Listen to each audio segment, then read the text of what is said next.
Chapter 32.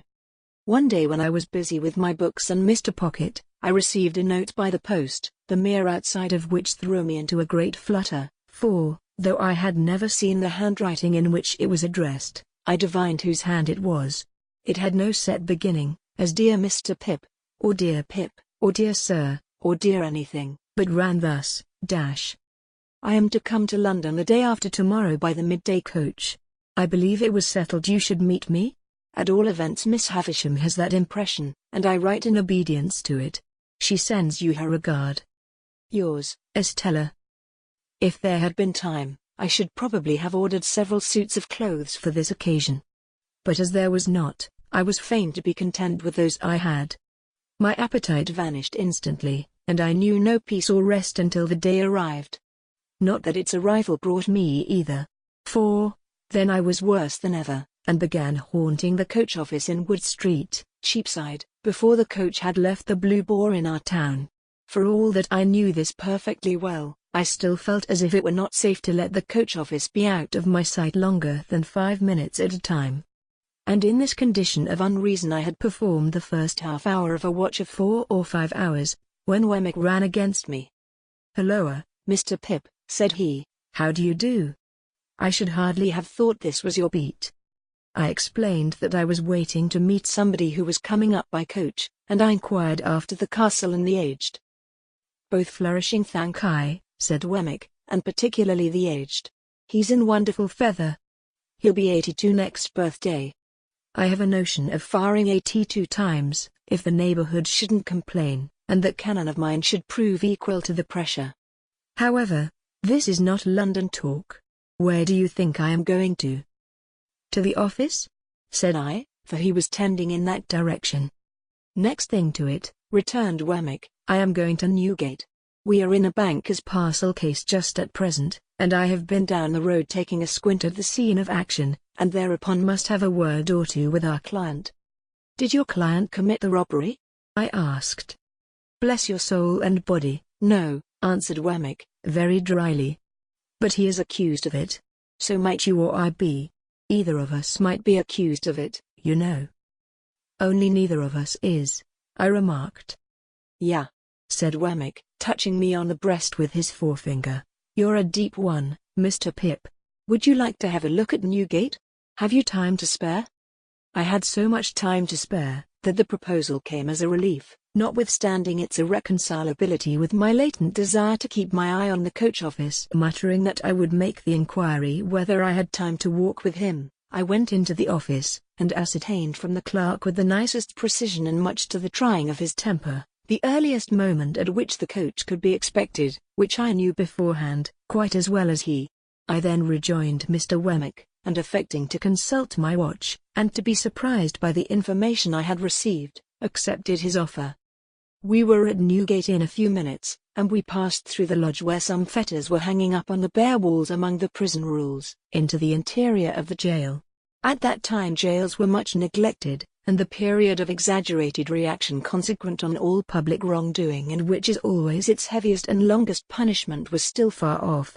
So, felons were not lodged and fed better than soldiers, to say nothing of paupers, and seldom set fire to their prisons with the excusable object of improving the flavor of their soup. It was visiting time when Wemmick took me in, and a potman was going his rounds with beer. And the prisoners, behind bars in yards, were buying beer, and talking to friends. And a frowsy, ugly, disorderly, depressing scene it was. It struck me that Wemmick walked among the prisoners much as a gardener might walk among his plants. This was first put into my head by his seeing a shoot that had come up in the night, and saying, "What, Captain Tom? Are you there? Ah, indeed. And also, is that Black Bill behind the cistern? Why, I didn't look for you these 2 months. How do you find yourself?" Equally in his stopping at the bars and attending to anxious whisperers, always singly, Wemmick, with his post office in an immovable state, looked at them while in conference, as if he were taking particular notice of the advance they had made, since last observed, towards coming out in full blow at their trial. He was highly popular, and I found that he took the familiar department of Mr. Jaggers's business, though something of the state of Mr. Jaggers hung about him too, forbidding approach beyond certain limits. His personal recognition of each successive client was comprised in a nod, and in his settling his hat a little easier on his head with both hands, and then tightening the post office, and putting his hands in his pockets.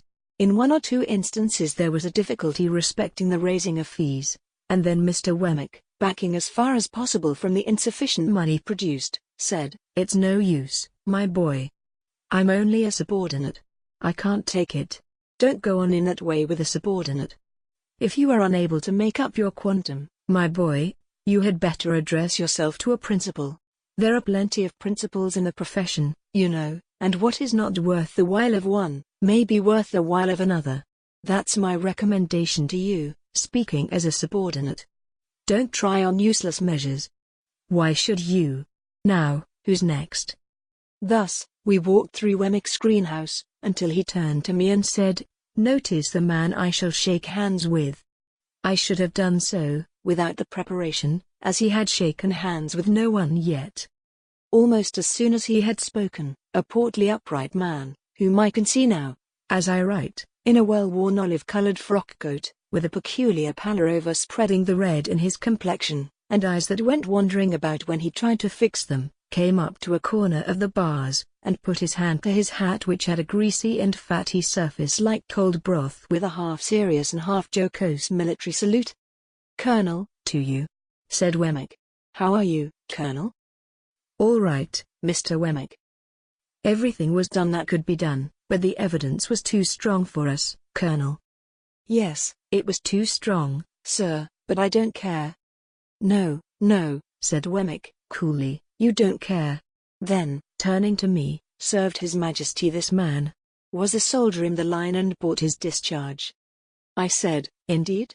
And the man's eyes looked at me, and then looked over my head, and then looked all round me, and then he drew his hand across his lips and laughed. "I think I shall be out of this on Monday, sir," he said to Wemmick.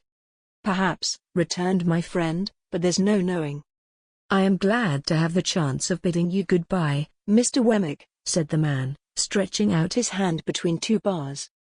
"Thank I," said Wemmick, shaking hands with him. "Same to you, Colonel."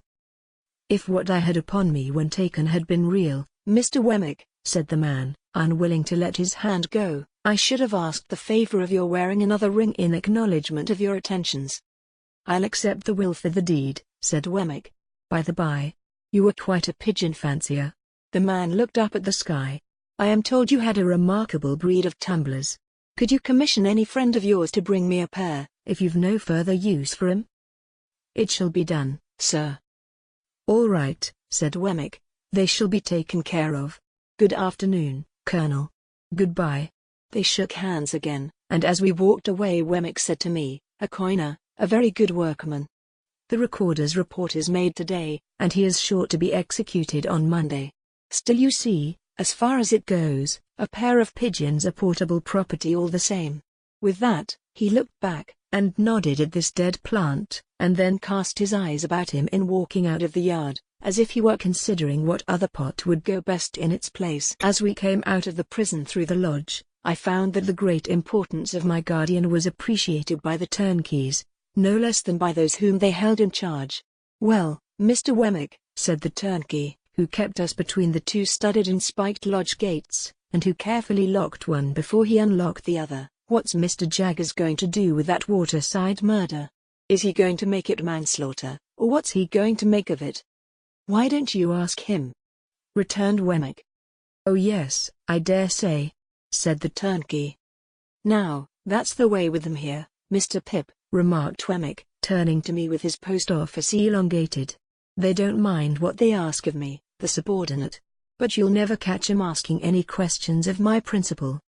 "Is this young gentleman one of the prentices or articled ones of your office?" asked the turnkey, with a grin at Mr. Wemmick's humor.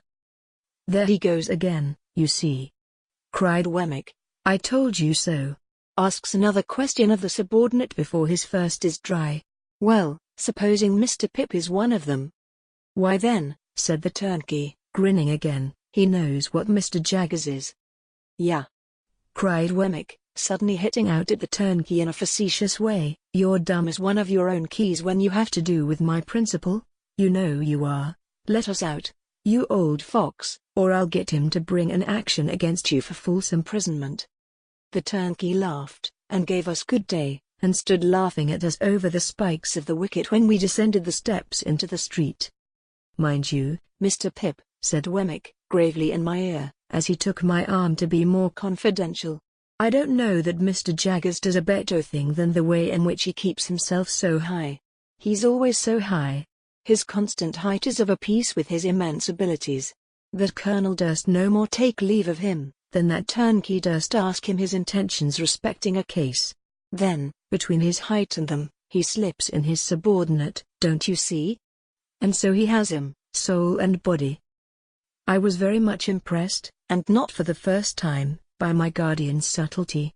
To confess the truth, I very heartily wished, and not for the first time, that I had had some other guardian of minor abilities.